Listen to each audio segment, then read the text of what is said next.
मैंने कहा, चाची नाइटी उतार कर ऊपर आ जाएं। चाची ने मुस्कुराकर दोनों हाथ ऊपर उठाए और कहा, बेटा खुद ही हमें आज़ाद कर दे।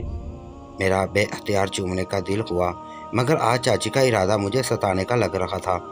मुझे हाथ लगाने नहीं दिया। कहने लगी कि पहले बेटे की मालिश करेंगे, उसके बाद कुछ और। उनके ऊपर से नीचे फिरते हुए हाथ मुझे बहुत अलग मज़ा दे रहे थे, और इन सब से बढ़कर एक गर्म सी आग थी जो उनके हाथों के अंदर से मुझ में दाखिल हो रही थी। चाची ने तंग आकर कहा, अब उल्टे हो जाओ, पीठ पर भी मालिश कर देती हूँ। मैंने कहा, ठीक है। मैं उल्टा होकर लेट गया। ये मेरी ज़िंदगी का पहला मौका था कि किसी औरत ने मुझे इस तरह से टच किया था, और इसी से ही उनकी आहें निकल रही थीं। अब मेरी बस हो चुकी थी। मैंने चाची से कहा, अब आप लेट जाएं, मैं आपकी मालिश करता हूँ। चाची मेरी आंखों में देखती रहीं और कहने लगी, आ जाओ, मैं हाजिर हूँ बेटा। चाची बेड पर सीधा लेट चुकी थी। मैंने कुछ सोचा और नीचे जाकर मक्खन का कटोरा ले आया। चाची हैरान होकर देख रही थी कि ये क्या हो रहा था। आखिर था तो शहरी बाबू, कुछ ना कुछ तो नया करने वाला था। मैंने मक्खन लिया और सीधा उनके होंठों पर रख दिया। चाची ये खेल समझ चुकी थी। मैंने चाची को आंख मारी और कहा कि दोबारा ट्राई करें। नीचे से चाची के हाथ जज्बाती होकर मुझे छूने ही लगे थे कि मैंने मना कर दिया। आपने भी मुझे हाथ लगाने से मना किया था। चाची बेबसी से मुझे देख रही थी और आहें भर रही थी। चाची की गरम गरम सिसकियां शुरू हो चुकी थीं। उनकी टांगें बार बार भींच रही थी और खुल रही थीं, मगर मुझे हाथ लगाने की आज़ादी उन्हें नहीं थी। चाची अब दोबारा से रोने वाली हो गई थी। उनका मुंह खुश्क था। आज तो चचा भी नहीं थे। रही भाभी की बात, तो मैं चाहता था कि वो भी मेरी आवाज़ सुन लें। मैंने बाल दाएं बाएं कर दिए। उन पर झुकते हुए उनके दोनों कंधों पर अपने हाथ रख दिए। चाची अब भी उदास लग रही थी। बस यही कह रही थी कि बेटा आराम से करना, जल्दबाजी ना करना, अभी आधी रात पड़ी है, जल्दी ना करना, मैं तुम्हारी ही हूँ। मैं अभी उन्हें तसल्ली दे रहा था। मुझे भी अब जल्दी हो रही थी। चाची आगे की तरफ घिर गई और चाची बेअख्तियार रोने लगी। कहने लगी, तुम ये ठीक नहीं कर रहे। मैंने जल्दबाजी से मना किया था।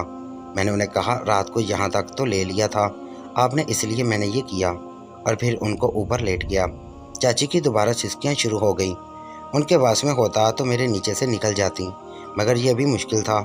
चाची ने एक मरतबा फिर आगे को जोर लगाया और निकलने की कोशिश की, मगर यह नामुमकिन था। चाची एक मरतबा हाथ से निकलती तो दोबारा बहुत मुश्किल से तैयार होती, और चाची की चीख गूंज उठी, हाय मैं मर गई, हाय मुझे बचाओ। मैंने जल्दी से आगे होकर उनके मुंह पर हाथ रखा और उनके कानों को चूसने लगा। बिला शुबा ये आवाज़ भाभी के कमरे में जा चुकी थी। मैं चाची के सर को चूमने लगा और तसल्ली दी कि बाद थोड़ा ही रह गया है, फिर मज़ा ही मज़ा है। चाचियाँ मुतमिन होने लगी थी। मैंने उनके चेहरे से हाथ हटाया।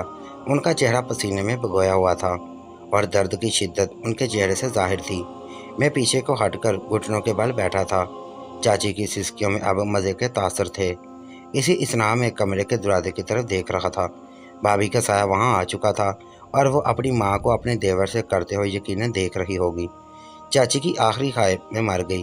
आवाज़ ना सिर्फ भाभी को उठाया बल्कि मेरे दरवाजे तक भी पहुँचा दिया। मैंने दरवाजे से नज़र उठाई तो अजीब नज़ारा था। चाची का चेहरा सुर्ख से भरा हुआ था, आंखें शराबी। चाची की चीखें पूरे फर्स्ट फ्लोर पर गूंजने लगी, हाय मैं मर गई। चाची की दर्द भरी चीखों ने यकीनन उनकी बेटी को भी गीला कर दिया होगा। चाची की सिसकियाँ बढ़ती जा रही थी। चाची ने एकदम गहरा सांस लिया और शरारती निगाहों से मुझे देखने लगी। मैंने भी उन्हें अपने ऊपर गिरा लिया और उनके होठों को रस पीने लगा। चाची घबरा गई कि दोबारा करना है क्या। मैं मुस्कुराया और कहा, नहीं, बस आज के लिए इतना काफ़ी है। आज दोबारा से हम बेड पर एक दूसरे की तरफ मुँह करके लेट गए। टाइम वही था, रात के 4 बज रहे थे। चाची मेरे मुंह और चेहरे को चूम रही थी। हमारे दरमियान एक अजीब सा रिश्ता कायम हो चुका था, एतबार का, मोहब्बत का, एहसास का और एक दूसरे पर मुकम्मल भरोसे का। मैं चाची से भाभी के बारे में बात करना चाह रहा था। मैंने चाची से कहा, मैं आपको एक बात बताना चाहता हूँ। चाची ने कहा कि कहो।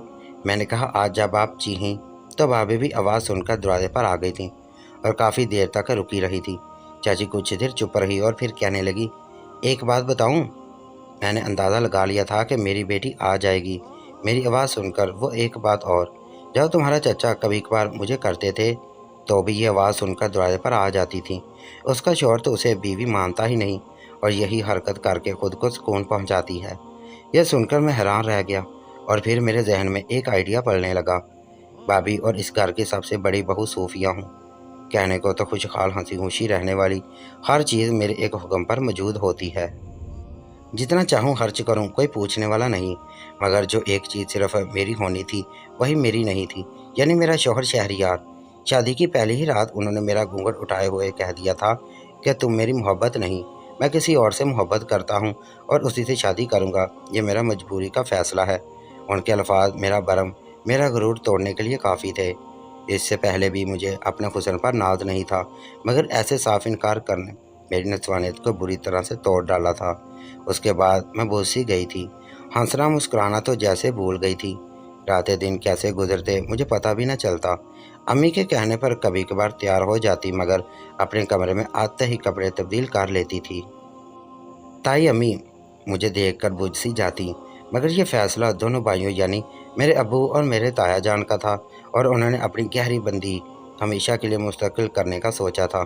शादी के 3 दिन बाद ही शहरयार अपनी तालीम के लिए शहर चले गए, जहां उनका प्यार उनके साथ देने के लिए मौजूद था।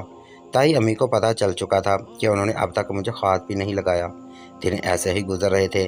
शादी को 6 महीने गुजर चुके थे और इन 6 महीनों में वो सिर्फ 2 मरतबा ही घर आए थे, और उस पर भी मुझे सोफे पर सुलाते और खुद बेड पर आराम से सोते थे। मेरी पहली तफरीह मेरी दो नंदे मनाखल और रबिया, जो मेरी कज़न भी थीं, वही मुझे हंसाने की नाकाम कोशिश करती रहती थीं। उन्हें भी इन सब बातों का पता था। वो अक्सर कहती रहती थीं कि एक दिन शहरयार भैया को आपसे बहुत प्यार होगा। आप इतनी खूबसूरत जो हैं, बिल्कुल किसी यूनानी शहजादी की तरह, एक नाजुक सिप्पी की तरह। बस एक मरतबा उन्हें शहर से अपनी पढ़ाई मुकम्मल करके आने दें, फिर तो आपके प्यार में ज़रूर करेंगे। मैं उनको बचकाना बातों पर बेअख्तियार मुस्कुरा उठती थी। हमारा रोज़ाना का मामूल था कि रात देर तक मैं उनके कमरे में रहा करती और जब वो नींद में डूबने लगती तो अपने कमरे में आ जाती। मेरी दूसरी तफरीह अपनी अम्मी के पास बैठकर अब्बा और उनके बचपन के एल्बम देखना थी और अपनी अम्मी से उनके बचपन के सारे वाक़या सुनना थी, जिसमें बहुत सारी मस्तियाँ थीं, शरारतें थीं और कहके थे। हमारे दादा अबू के 2 बेटे और एक बेटी थी। बड़े बेटे राहील यानी ताया अबू के 2 लड़के थे, जिनमें से एक मेरे शौहर शहरयार और एक देवर रिजवान थे, जिन्हें प्यार से राजा कहते थे। अबू छोटे बेटे नबील से एक ही औलाद यानी मैं सूफिया ही थी। फूफो की 2 बेटियां थीं, रखीला और अनीला।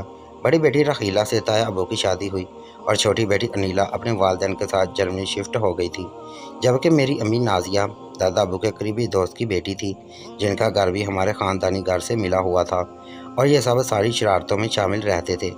अम्मी भी स्कूल से आते ही इस घर में आ जाती थीं। खाना खाना और सब खेल कूद साथ में ही करती थीं। दादा से सब डांट भी एक साथ खाते थे और खूब एक दूसरे का साथ देते थे। हमारे अब्बाजान शुरू से ही हंसमुख थे, जबकि ताया अबू बड़े जिम्मेदार तबीयत के थे, खामोश मिजाज और कम बोलने वाले। और ताई अम्मी, जो कि बाद में मेरे साथ बनी, वो बहुत जिंदा दिल, हर वक्त मौज मेला करने वाली थीं। अब्बा जान और ताई अम्मा में न जाने कब आग मचोली शुरू हुई और वह दोनों एक दूसरे को दिल दे बैठे। इस तरह उनकी मोहब्बत परवान चढ़ रही थी कि शादी की उम्र करीब आती गई और दादा जान ने वही फैसला किया जो बिल्कुल अजीब था। ताया अबू और ताई अम्मी की उम्र एक जैसी थी, इसलिए उनकी शादी तय कर दी। जबकि अब्बा जान, जो कि 3 साल छोटे थे, उनकी शादी अपने दोस्त के बेटे यानी मेरी अम्मी से तय की। अब्बा जान फ़ौरन ताया अबू के पास गए और उन्हें कहा वो शादी से इनकार करें, क्योंकि वो ताई अम्मी को चाहते थे।